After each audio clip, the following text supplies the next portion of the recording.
राम राम भाइयों, यशदीप खबर में आपका स्वागत है। हम लोग पहुंचे हैं आज गांव सावड़ोद में, जहां पर राजनीति के उभरते हुए चेहरे विकास जी भालोटिया से हम बातचीत करेंगे। आइए जानते हैं विकास जी भालोटिया से राजनीति से जुड़े और उनके जो पृष्ठभूमि है उससे जुड़े कुछ सवालात। विकास जी, मैं चाहूंगा सबसे पहले तो आप अपने बारे में, हमारे जो गाँव के लोग हैं, अपने क्षेत्र के लोग हैं, विधानसभा क्षेत्र के लोग हैं, उनको अपने बारे में बताएं थोड़ा कि आप कहाँ से हैं, किस फील्ड से हैं, आपने अब तक क्या किया था। मेरा नाम विकास भालोटिया है। गांव सावड़ोद में मैं पैदा हुआ हूं।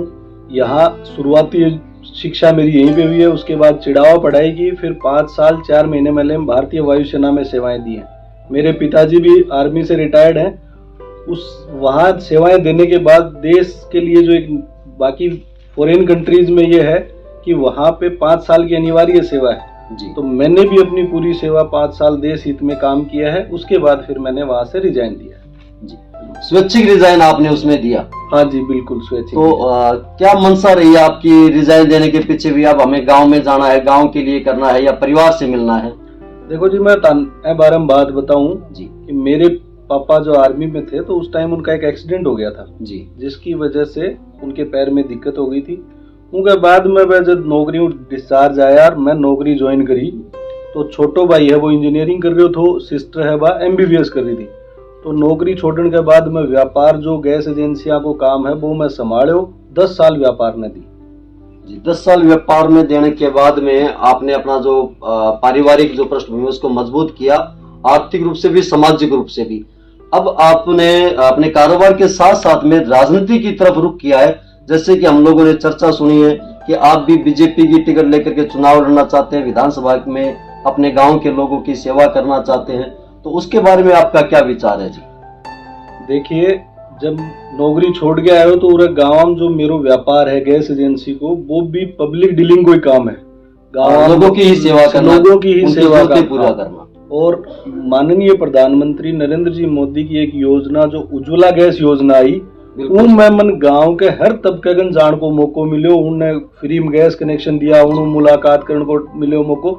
तो उनकी जो समस्या देखी ना जी, और सुनी लोगांगन की, हमारे पानी की समस्या है, हमारे सड़क की समस्या है, टावरा के एजुकेशन की समस्या है, बस सारी समस्या देखने के बाद में मन यो लाग्यो। अच्छा, गैस वितरित करने के दौरान आप लोगों से मिलते, उनकी समस्याएं जानते और वो कहीं न कहीं आपको टीस उठती? बिल्कुल साहब, कठे न कठे मन में यह होती कि आप क्षेत्र में काम कर रहे जी, तो लोगों की सेवा करने को एक जरियो यो महसूस हो कि राजनीति जो मंच है ना जी, वो एक कहीं न कहीं बढ़िया तरीका लोगों की सेवा करी आसानी से हम लोगों तक पहुंच कर उनकी सेवा कर सकते हैं।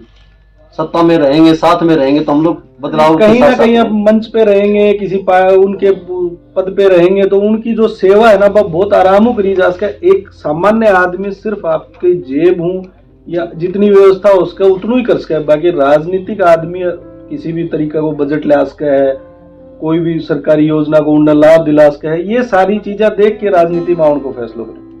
ये इनका आपका मतलब ये हुआ कि जी मैं जब गांव में गुजरता था तो उनकी जो मूलभूत समस्याएं थी, प्रॉब्लम्स थी, उनको आपने पता लगाया और वो आपको जानकारी हुई और उनका समाधान लेने के लिए आप लोग जो है विचार किया आपने और आपके जो साथी लोग हैं कि आपको राजनीति में आना चाहिए।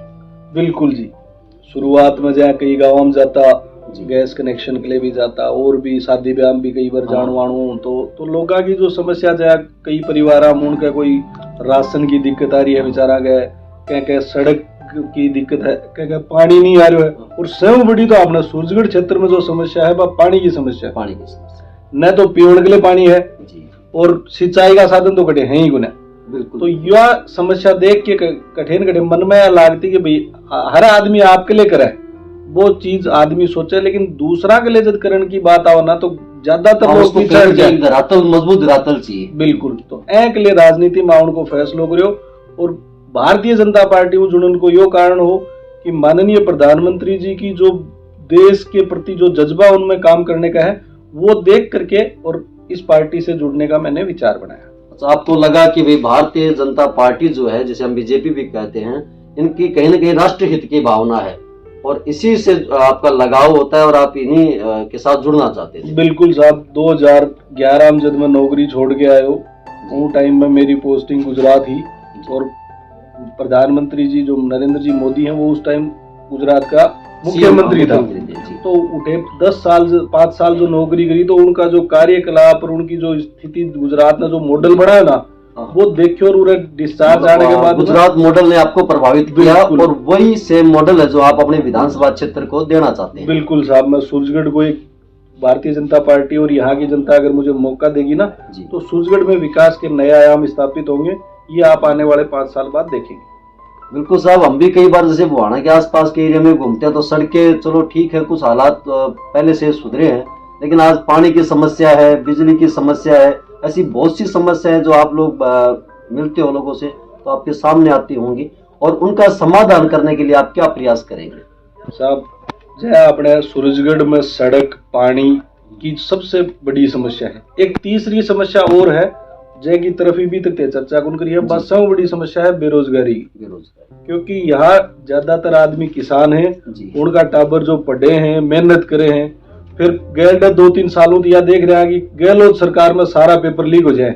बिल्कुल तैयारी करते हैं साहब, और रिजल्ट आने से पहले पेपर लीक हो जाते हैं। तो उन चीज के लिए भी मेरा प्रयास है कि जो युवा शक्ति है उसको एक मजबूत जगह दी जाए, मेहनत का फल मिले, और ज्यादा नहीं तो थोड़ा बहुत 5-7 जो भी छोटी मोटी योजना के थ्रू बनवा के उन्हें कोई फैक्ट्रियां कारखाना वगैरह लगाया जा, तो हर आदमी सरकारी नौकरी करे, उनकी बजाय कुछ आदमी अगर उन्हें अपने क्षेत्र में उन्हें रोजगार मिल जाना, तो वह आपके घर ने भी संभाल ली, नौकरी भी कर ली, और उनको आजीविका को साधन भी चल जाए। बिल्कुल विकास जी, आप ही के गांव से थोड़ी दूरी पे जैसे हम भीड़ में जाते हैं तो वो एक तरह से सैनिक जो लोग हैं यहाँ के आसपास के, उसमें ज्यादा रुचि रखते हैं, और काफी लोग जो है, आप भी ग्राउंड रखते हैं, सैनिक का ही आपका बैकग्राउंड है, तो क्या यहाँ आसपास में ये जो है ऐसा कोई ग्राउंड वगैरह है जहाँ पे बच्चे अपनी तैयारी कर सकें भर्ती के लिए? हर गांव में ग्राउंड है, लेकिन वो उस लेवल के नहीं है। भर्ती होनो, सरकारी नौकरी हासिल करनो, यो बहुत बड़ो वो है, लेकिन है साथ साथ में जहाँ खेल कूद है, आपने पूरे सूरजगढ़ में न तो कोई स्टेडियम है, अभी तक एक भी स्टेडियम, इब गैल ने गरडाना मुना कोई घोषणा करी थी कि वो शहीद कुलदीप राव के नाम पर स्टेडियम बनाऊंगा, वो स्टेडियम की भी ईंट ही गुन लगी है एक भी।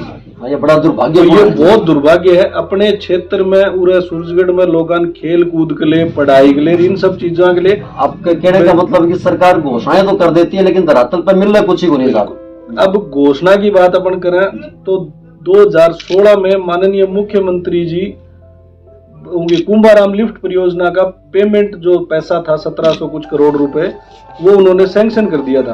अब 4 साल हो गए, कांग्रेस सरकार 1 रुपया भी गुल लगा रही है। जायका कंपनी है, बाबू राव है, टेंडर को नाम लेके 4 दिन उन्हें फोटो खिंचा जाए और वापस चली जाए। तो यार, हम जल योजना से जुड़ने के बाद में क्षेत्र में आप क्या समाधान देखते हो, किस रूप में देखते हो? अगर साहब पूरे अपने ही परिवार की बाण बेटी ताई चाची बस सुबह घड़ियों उठा के टंकीगंज जाके खड़ी हुए हैं। बिल्कुल साहब, हर गांव की स्थिति यही है, और दिन में ना करता भी 15-20 फोन तो आया गाँव की जी हमारा कुओं बंद हो रहा है, हमारा कुओं सूख रहा है, हमारा पानी को ना। वो योजना को अगर पानी उड़ा जाना तो हर घर में पानी आ जा। जो बहन बेटियां जो स्कूल में पढ़ाई करने जाए हैं, बस शाम का आगे पानी को मटको लेके घूमे हैं, बेचारी परेशान हुए हैं, तो वो टाइम अगर वह पढ़ाई न खेल कूद न दी ना, तो वह अपनी जो खुद की परिवार की खुद की स्थिति बहुत मजबूत कर सके। तो सब जरूरी चीज फिलहाल पानी की है, पानी के बाद में फिर रोजगार के साधन की है। ये 2-3 बड़ी समस्याएं हैं सूरजगढ़ में, हैंड लेके ही मैं राजनीतिक क्षेत्र में आया हूँ, और उड़े का जो भी लोग हैं सूरजगढ़ का है, आसपास के क्षेत्र का लोग हैं, उन ऐ प्रयास में मैं जुड़ने की कोशिश करूं कि उनने जो सुविधा दी जाए अपनो पूरा प्रयास हो कि उनने पूरी सुविधा दी जाए, सुविधा उन तक पहुंचे, चाहे वो पानी की हो, बिजली की हो, ग्राउंड की हो, या जो भी गांव के लोगों से जुड़ी हुई समस्या उनको समाधान मिले। बिल्कुल, ये आपका मकसद है जी। अब जैसे मोदी जी की योजना है डायरेक्ट बेनिफिट ट्रांसफर स्कीम, बिल्कुल गैस एजेंसी का ले लो, किसान निधि का पैसा ले लो, हर पैसा किसान के खाते में जा रहा है, तो वो उनको खुद को फायदा मिल रहा है। अब पहले कांग्रेस सरकारों में ये होता था कि वो पैसा बीच में बिचौलिए खा जाते थे। 1 रुपयो सरकारों सैंक्शन हो तो आग लगन 10 पैसा पहुंचता, अब 1 रुपयो सैंक्शन हो तो पूरा रुपयो आग लगे खाते में चला जाता है। बिल्कुल साहब, तो कहीं ना कहीं आपकी भावना जो है बीजेपी के क्रियाकलाप और उनके कार्यक्रमों और उनके राष्ट्रीय हित की भावना के साथ में पूरी रूप से जुड़ी हुई है। एक बात और इसमें विकास जी हम जानना चाहेंगे आप ही की जुबानी कि भाजपा को लेकर के कई चेहरे ग्राउंड में हैं जो चाहते हैं कि हम टिकट की दावेदारी कर रहे हैं, और वो टिकट पाने के लिए अपरकस तैयारी भी कर रहे हैं। तो इन सब चेहरों के बीच में, प्रभावशाली चेहरों के बीच में आप अपने को किस स्थान पे देखते हो? साहब, स्थान जो आप पूछ रहे हो वो तो जो यहाँ की सूरजगढ़ की जनता है बात तय करेगी कि मन कौन से स्थान पर देखें। भारतीय जनता पार्टी को एक कर्मठ कार्यकर्ता हूँ, पार्टी का शीर्ष नेतृत्व है, जो फैसला करेगा वो मेरे को मान्य रहेगा। इसके साथ ही दूसरी चीज ये है कि मैं हर गांव में, हर मोहल्ले में लोगों से जा रहा हूँ, मिल रहा हूँ। अब भारतीय जनता पार्टी के जितने भी शीर्ष नेता हैं उनसे भी मुलाकात हुई है, और मोदी जी की जो योजना है नए चेहरों को आगे लाने की, आपने गुजरात में भी देखा होगा कि 182 में से 103 टिकटें नए चेहरों को मिली। परिवारवाद से दूर रह करके, बंधे हुए लोगों से दूर रह करके नए चेहरों को मौका देने के, मोदी जी नए चेहरों को मौका दे रहे हैं। और राजस्थान में भी यही होगा, 50% से ज्यादा टिकटें नए चेहरों को दी जाएंगी, युवाओं को, नए चेहरों को। उसी के लिए मैं प्रयास कर रहा हूँ, और वैसे भारतीय जनता पार्टी का कार्यकर्ता हूँ। पार्टी जो भी फैसला करेगी वो मुझे मान्य होगा। बिल्कुल साहब, पार्टी की जो आपकी भावना है उनके साथ में, और आप जो काम कर रहे हैं, ये बड़ा ही अब तक जो आपका क्रियाकलाप हमने देखा वो बड़ा शानदार रहा। और कहीं ना कहीं चर्चा जो है गाँव में ये भी है कि आप आम लोगों से जुड़ने के लिए कुछ ही दिनों बाद में एक किसान सम्मेलन का भी आयोजन कर रहे हैं। तो किसान सम्मेलन के बारे में हम, और हमारे जो दर्शक हैं गाँव के या शहरों के, जहाँ भी हमारे ये पहुँचते हैं लोग, उन तक मैं ये बात आपके जुबानी पहुंचाना चाहता हूं कि किसान सम्मेलन को लेकर आपकी क्या तैयारियां हैं और किसान सम्मेलन का क्या उद्देश्य है? साहब, किसान अपने सूरजगढ़ क्षेत्र में हर एक परिवार किसान है। उन जाए आर्मी में जो बच्चा जा रहे हैं वे भी किसान। पूरा देश, अपना प्रदेश जो वो किसानी प्रदेश है। बिल्कुल साहब, खेती हमारा मूल व्यवसाय है। एक साथ साथ में पिछले कुछ दिन हम जहाँ अतिवृष्टि, ओलावृष्टि एवं जो फसलान नुकसान हुए ना, तो कांग्रेस सरकार ने अभी तक उसका कोई मुआवजा किसी भी किसान को नहीं दिया है। इसको लेकर के ही मेरा एक ये सम्मेलन है, जिसमें मैं किसानों की पुरजोर तरीके से आवाज उठाऊंगा सरकार के खिलाफ। और भारतीय जनता पार्टी का शीर्ष नेतृत्व भी, जो हमारे किसान मोर्चा के प्रदेश अध्यक्ष हैं, वो भी भाग लेंगे। बाकी भारतीय जनता पार्टी का जो भी कार्यकर्ता है, पदाधिकारी हैं, वह सब कार्यक्रम में भाग लेंगे। हाँ, सभी बीजेपी के कार्यकर्ता जो पदाधिकारी हैं, नेतृत्व हैं, वो एक मंच पे आसन होकर के किसानों की जो समस्याएं हैं और उनके समाधान के लेकर चर्चा करेंगे। बिल्कुल साहब, यही चीज है। और यो कार्यक्रम 9 अप्रैल न सुबह 11 बजे सावड़ोद में ही कराया जा रहा है। हम पूरे क्षेत्र के किसान हूँ, पिछले 1 महीना हूँ जाके मैं मिल रहा हूँ, व्यक्तिगत मिल रहा हूँ, न निमंत्रण दे रहा हूँ, पीला चावल दे रहा हूँ, न बुलावन के लिए आग्रह कर रहा हूँ, और किसाना के लिए ही यो कार्यक्रम रखो जा रहे है। हम जितनी भी भारतीय जनता पार्टी के माननीय प्रधानमंत्री मोदी जी की योजना है, उनके बारे में सूरजगढ़ क्षेत्र का जो भी किसान है उन्हें बताया जागो। नई कोई किसान हूँ संबंधित योजना आ रही है, उनके बारे में बताया जागो। जो अपने सूरजगढ़ में प्रगतिशील किसान है उनको सम्मान भी करो जागो। और जो किसाना की सबसे बड़ी समस्या तो यह है कि जो फसल खराब हुई है, बिल्कुल 2 महीना पहले पाड़ो पड़ गई, 5 दिन पहले ओला पड़ गया। कभी न कभी प्राकृतिक आपदाएं जो है वो आती रही हैं, किसानों के साथ में तकलीफों का अंबार लगा रहता है। हाँ, तो एक लिए ही सम्मेलन का आयोजन कराया जा रहा है कि सरकार उन्हें मुआवजो दे और ये जो नुकसान ओलावृष्टि हो, अतिवृष्टि, इसकी पूरी भरपाई करे। क्योंकि आज नौकरी पेशा आदमी तो मनाड़ दिन उन तिनख्या मिल जाए, किसान बेचारो खेत में 6 महीना 4 महीना मेहनत कर पायो, राम है यो कह को काम करते, तो सरकार ने उनकी सुननी चाहिए। उनको जो भी ना जो नुकसान हो उनकी भरपाई करे, कम से कम इतना तो दे कि भाई वो अपना भरण पोषण कर सके। और आजीविका का जहाँ तक हम लोग देखते हैं, मूल जो साधन है वो किसान के पास खेती बचती है, और वही बर्बाद हो जाए तो बर्बाद हो जाए। फिर दूसरी चीज, खेती बर्बाद हो जाएगी तो बाकी जो जनता है वह खागी के साहब। कहीं ना कहीं इसका असर पूरे बाजार पे आओ जी। तो इस एक लिए यो किसान सम्मेलन का आयोजन करें। तो आपके हिसाब से किसान सम्मेलन का जो उद्देश्य है वो ये हुआ कि हम किसानों से संपर्क करेंगे, उनको जो प्रगतिशील किसान हैं या किसानी क्षेत्र में अनूठा काम कर रहे हैं, लोगों को जागरूक कर रहे हैं, नए बीजों को अच्छी फसल के लिए उनका सम्मान भी करेंगे। दूसरा कि जो प्रधानमंत्री और भारत सरकार की जो किसान हित की योजनाएं हैं उनको भी उन तक पहुंचाने का काम करेंगे। क्योंकि बहुत से लोग अपने गांव के जो समाचार पत्र या किसी दूसरे तरीके से खबर उन तक पूरी नहीं पहुंच पाती है, उनको इस सम्मेलन के जरिए आप इकट्ठा करके बताना चाहेंगे। बिल्कुल साहब, अब गांव में खेत में जो किसान काम करे उन ज्यादातर योजना को पतो कौन चल है। एक ले सम्मेलन में हूँ, योजना हूँ जुड़ा, जो भी भाई भारत सरकार के कुछ लोग अधिकारी वगैरह भी इसमें कृषि विभाग से जुड़े हुए भी हिस्सा लेंगे। जो योजना है उनको प्रचार प्रसार भी करो जागो, उन लोगों ने बताई भी जागी कि ये योजना है, हूँ आपा फायदो ले इसका, और उनकी पूरी मदद करी जागी। वो योजना के बारे में सारी चीजें बताउन में, फायदो दिलाउन में। ये मोदी जी की एक योजना आई है फार्मर प्रोड्यूसर ऑर्गेनाइजेशन, जिसमें हर पंचायत स्तर पर एक एफपीओ को उद्घाटन करो जागो, उनको कार्यालय खोलो जागो। आने वाले 2024 के बाद में किसानों संबंधित कोई भी योजना, चाहे खाद बीज। अब आप एक चीज देखो, प्राइवेट दुकान वाला है भी चलो अपना भाई है, लेकिन यूरिया और खाद बीज के टाइम की स्थिति हुआ किसान की 250 रुपया का कट्टा, 400 रुपया लिए, लाइन में लागना पड़ा है। मोदी जी एक बहुत आसानी से उनको मिल नहीं पाती, ना तो जेब पे भी असर पड़ता है और परेशान भी हुए। मोदी जी एक योजना लागू करी है एफपीओ, हर पंचायत समिति स्तर पर उनको एक वो खाद बीज को स्टोर हुए जो रेट सरकार की तय है, उन रेट पर उन किसान ने दी जाएगी। तो अहिया की जो योजना मोदी जी लागू करी है, उन सारी योजना को प्रचार प्रसार, लोगों में जागरूकता, बहुत सारो काम है किसान से। कहीं ना कहीं जब आप इस रास्ते में आते हैं तो लोगों की मदद के लिए आप एक किसान केंद्र भी इस तरह का शायद स्थापित कर सकते हैं जिनमें उनकी जानकारी दी जा सके। बिल्कुल साहब है, अगले सिंगाड़ा में एक एफपीओ का कार्यालय चालू हो गया है। आने वाले महीने भर में उसका उद्घाटन भी हो जाएगा। बुहाना और सूरजगढ़ के एफपीओ अभी प्रोसेस में है, 1 या 2 महीने बाद वह भी चालू हो जाएगा। फिर अपने क्षेत्र का सूरजगढ़ के जो भी तीनों पंचायत समिति का किसान है, वह उठे जाओ, आपकी समस्या बताओ, कोई भी लोन, अगर लोन की भी रिक्वायरमेंट होगी उन किसानियों से, खेतियों संबंधित, तो वो एफपीओ भी मदद करेगो, उन्हें लोन दिवाओगे, उनका सारा कागज वगैरह तैयार करवाओ। तो कहीं ना कहीं मतलब सूचना के अभाव में भी आदमी अपना शोषण करा बैठता है। बिल्कुल साहब, और वो दूरी आप जो है कम करने का प्रयास करेंगे यदि आप को ये मौका मिलता है राजनीति में आकर के। बिल्कुल जी, राजनीति में आकर के अभी कुछ चीजें मैं ये भी चालू कर रखी है।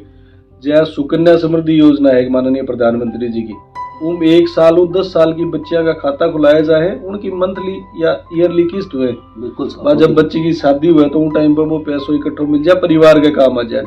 ये पीछे 26 जनवरी मेरे जन्मदिन का दिन पूरा सूरजगढ़ में 2100 बच्चियां का खाता खुलाने को मैं एक लक्ष्य निर्धारित करे हो, जो प्रोसेस में है उसमें से तकरीबन। अच्छा, इस सुकन्या योजना में आपने अपने जन्मदिन के अवसर पर 2100 लड़कियां जी को सुकन्या योजना से जोड़ने का प्रयास किया है और ये लक्ष्य निर्धारित किया कि हम इसको अचीव करेंगे। बिल्कुल साहब, वो पूरा प्रयास है। उन तकरीबन 863 के समथिंग खाता ओपन भी हो गए हैं, हो चुके हैं। उनकी पहली किस्त में जमा कराऊंगा, वो सारा 2100 जब तक पूरा नहीं होगा, जब तक मेरा लक्ष्य पूरा नहीं होगा, उनका बावजूद भी अगर कोई परिवार कोई कमी रही तो आप उसकी पूर्ति करेंगे। कोई परिवार अगर किस्त जमा नहीं करा सके तो उनकी भी मैं पूरी मदद करने की कोशिश करूंगा। बिल्कुल साहब, ये बड़ा ये अच्छा आपका बालिका शिक्षा और बालिकाओं के प्रोत्साहन के लिए, जहाँ गरीब किसान अपने बेटियों की शादी के लिए कर्ज लेता है, तो कहीं ना कहीं प्रधानमंत्री के योजना और आपका जुड़ाव उनको लाभ दिला सकेगा, ऐसी हम लोग उम्मीद करते हैं। जी विकास जी,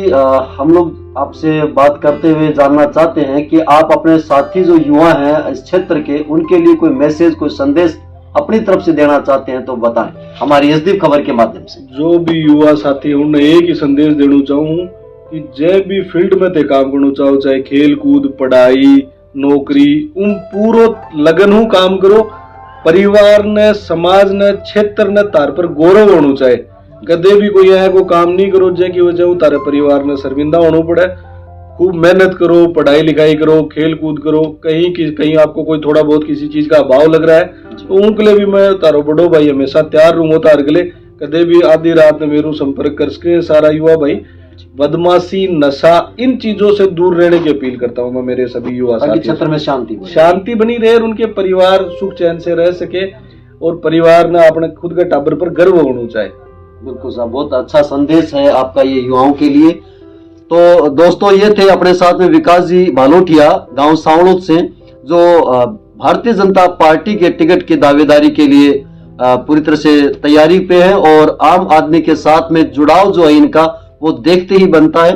गांव ढाणियों में व्यक्तिगत लोगों के घर जा जा करके ये उनसे मिल रहे हैं और उनकी समस्याओं को जान करके समाधान देने के लिए आप सब लोगों का साथ मांगने का प्रयास है इनका। और इसी मुहिम में चलते हुए अपने आसपास के क्षेत्रों के किसानों के लिए इन्होंने 9 अप्रैल को एक किसान सम्मेलन का आयोजन भी किया है। तो हम लोग उम्मीद करते हैं आपने इन्हें पूरी तरह से जाना, समझा और जो फैसला होगा आगामी चुनाव में वो आप सोच समझ कर करेंगे और अपने विवेक का पूरा प्रयोग करते हुए देखेंगे कि कौन साथी है जो हमारे सुख दुख और हर मुसीबत में साथ खड़ा रहेगा और उन्हीं को आप विजय बना करके अपने लिए चुनेंगे। धन्यवाद। यशदीप खबर में बने रहें और ऐसे ही खबरों के लिए हमारे चैनल को सब्सक्राइब करें।